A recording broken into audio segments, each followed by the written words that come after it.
Hello and welcome to Sawdust and Cornbread. I'm so glad you're here. Over the next 6 days, I'll bring you inside some of Montgomery County's most charming historic homes, each lovingly decorated for Christmas. As we explore together, you'll find inspiration, thoughtful decorating ideas, and the cozy feeling of the holidays.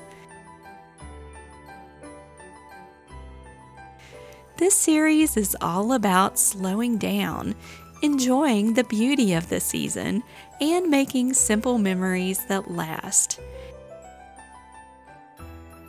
If something brings a smile or sparks an idea, I'd love to hear from you in the comments. Your stories make this community feel like home. You can say thanks by liking, sharing, and mostly by tapping the hype button below the video. This helps me spread the holiday cheer even further. So pour yourself a warm cup of tea or cocoa, settle in, and let's enjoy the 2025 Holiday Home Tour together.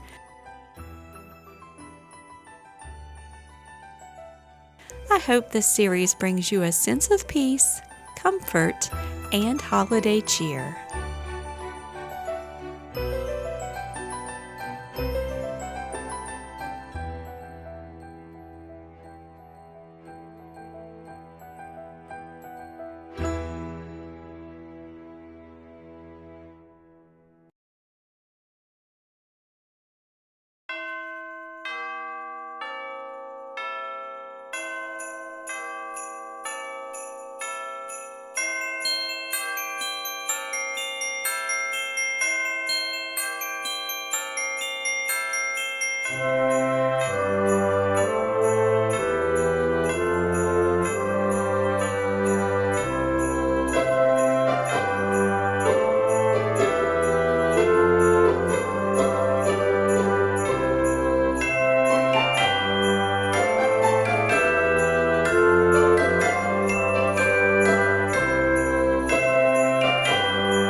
Today's final property is the Junkin House in Montgomery County, Virginia. This imposing and ornate Queen Anne style house was designed by architect S.W. Falk in 1890 on the commission of George G. Junkin and his wife, Betty Montague Junkin. By 1892, the Junkin family had moved into their new home, which included a library, ballroom, and a separate kitchen building which has since been converted into a cottage.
And thus ends our 2025 holiday house tour in Montgomery, Virginia. It's been a pleasure spending this time with you. Please be sure to check the playlist. I'm going to add this as an entire set. You can watch in one setting if you'd like to enjoy it that way. Also, be sure to subscribe to my channel as I bring new videos almost every day. I pray you have a blessed Christmas season with your family. You find memories to treasure, peace in your life, and joy in your homes. Thanks again for joining me. I'll see you next time. God bless.